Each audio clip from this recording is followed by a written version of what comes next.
les produits variables. Alors, je vais ajouter un nouveau produit et je vais faire par exemple avec un t-shirt parce que c'est le plus simple, parce qu'en fait on va faire variable. On aurait pu faire avec la robe juste avec la taille, mais je vais faire variable avec couleur et taille, comme ça vous allez tout voir. Allez, t-shirt basique, c'est pour que vous compreniez, hein. Là c'est pas un site exactement de A à Z, hein, vraiment avec l'architecture, enfin on voit les éléments pour l'instant de tout ça. Allez, t-shirt basique, je mets un descriptif, je vous rappelle, avec du faux texte ou pas, hop. Je mets pour l'instant un prix, 12,90, prix promo 9,90, peu importe, hein, ça on a tout vu. Je vais définir une image, donc télécharger. Je vais prendre une couleur de base. Voilà, donc t-shirt. Et donc là j'ai tous les t-shirts où j'ai juste un t-shirt, je vais mettre le t-shirt bleu pour l'instant. Je valide. Là, c'est exactement pareil, hein. Je vais créer de nouveau ici, t-shirt, une catégorie. Je pense bien faire une catégorie. Elle est rentrée ici. Je ne mets pas, pardon, dans la galerie, je ne mets pas les différentes couleurs. Ça pourrait être les différentes prises de vue, mais pas les variables qui sont là. Je publie et on va voir apparaître là, normalement. On va voir, voilà. On va sur t-shirt basique. On voit le truc classique, donc le t-shirt qu'on a vu, le titre, la promo, le panier ajouté, description, etc. On n'a pas rajouté de produits groupés, on n'a pas ajouté d'autres éléments. Nous, ce qu'on veut, c'est faire des variables. Au lieu donc je suis toujours sur mon produit 1. Au lieu du produit simple, je vais aller cliquer sur variable. Alors variable, c'est, comme je vous disais, c'est les éléments qui sont les tailles, les couleurs, enfin des variations du même produit. Je vais devoir dans un premier temps mettre des attributs. Les attributs sont les tailles et les couleurs. Par exemple, je fais ajouter et je vais pouvoir commencer à faire les tailles. Par exemple, taille. OK ? Et je valide et il va falloir faire la barre qui est là. Donc sur Mac, c'est Shift, Alt et L. Donc S, Shift, Alt, L, M, L et XL. Voilà. Donc ça, ce sont les variables de taille et je pense bien à cocher utiliser pour les variables. Je fais enregistrer les attributs. Je vais mettre un deuxième attribut, donc ajouter. Donc là, vous voyez, j'ai bien l'attribut ici qui est taille. Je retrouve mes tailles. Ajouter et je vais mettre couleur. Donc après, on peut mettre les attributs que l'on veut, hein. C'est vraiment comme on veut. Alors bleu, rouge, je crois, jaune et vert. Voilà, donc ça c'est mes attributs de couleur. Je clique sur utiliser pour variable, je fais enregistrer. Là j'ai créé mes variables. Ça pourrait être pour des chaussures, les pointures, ça pourrait être un peu pour les clés USB, hein, si on veut. On n'est pas obligé de faire des produits groupés, on peut faire vraiment des produits variables ou autres, vous choisissez pour les robes. S'il n'y a pas d'autres couleurs, vous mettez juste des tailles, etc. Là, si je déploie, je retrouve exactement la même chose, je pourrais en ajouter ou en soustraire. Moi, je veux que ce soit visible sur la page produit et utilisé pour les variables. Pour les variations, pardon.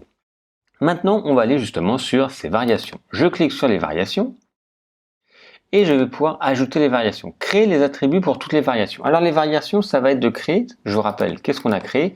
On a créé des couleurs et des tailles. Et on va créer une variation pour avoir un S en bleu, en rouge, en jaune, en vert, un M en bleu, en rouge, en vert, en jaune, en vert, etc. Ça, je vais créer les attributs. Je fais aller. On me dit que je peux en faire 50 au maximum et on va me dire combien ça va en générer. Je peux calculer. Voilà, 16 variables ajoutées. Je fais OK. Et j'ai toutes mes variables. Vous voyez, avec le petit hashtag, ça c'est l'ID de mon produit. S bleu, S rouge, S jaune, etc.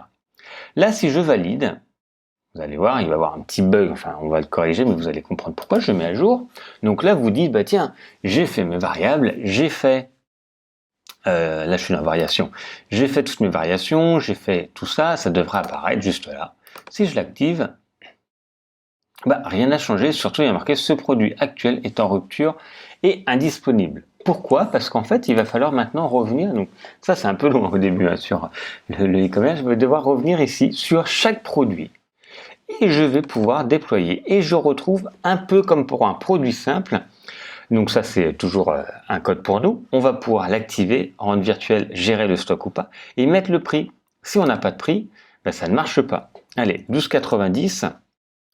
Je vais le copier, je ne vais pas mettre de prix promo, comme ça sera plus rapide. En stock, je peux le mettre dans une classe de livraison, un descriptif en plus, si vraiment il y a une variable dessus, mais surtout, c'est qu'il faut mettre un prix et on peut mettre une image. Si je mets l'image, je vais prendre le t-shirt bleu. Même s'il était déjà mis, je vais le remettre comme ça. Après, on va pouvoir vraiment faire les variables.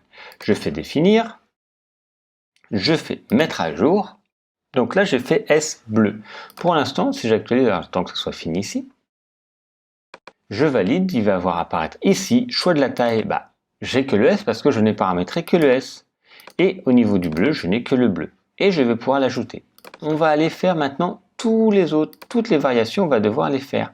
Par exemple, ici, rouge, S rouge, je vais activer le prix, je vais mettre une image, comme ça vous allez voir, on va faire que pour les S, hein. S rouge, je valide, je fais valider, et là j'ai bien le S rouge, le S jaune, je fais le prix, je fais, par exemple, après, voilà, jaune, image, je vais aller chercher, en jaune, et on peut se dire également que dans certaines tailles on n'en a plus, soit parce que c'est un choix, soit parce que le stock était fini. Par exemple S vert, si on n'en a pas, on ne met pas de prix, il va pas y aller.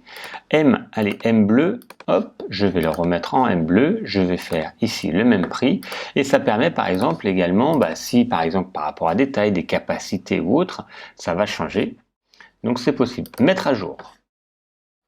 Et on va voir maintenant ce que ça donne, vous allez voir, je réactualise cette page, donc là ce sont les attributs, les variations. Là je retrouve maintenant S, et je vais pouvoir l'avoir en rouge. Si je mets rouge, automatiquement, vous voyez, c'est bien le rouge. Bleu, j'ai le bleu, jaune, j'ai le jaune, etc. Et en jaune, j'avais que le S. Par contre, en rouge, j'ai que le S également, je crois que c'était le bleu où j'avais changé, et le bleu, j'ai le M.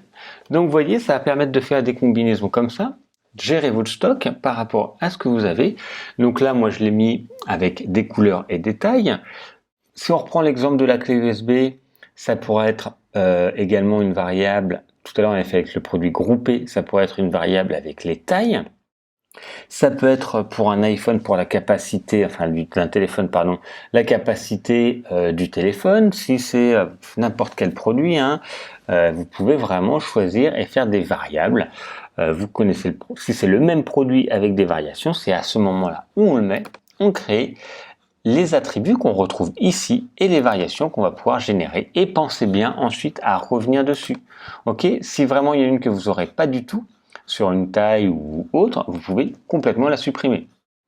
Elle ne va pas apparaître s'il n'y a pas de prix, mais vous pouvez également la supprimer, gérer les stocks, ça va disparaître quand il n'y aura plus de stock, etc.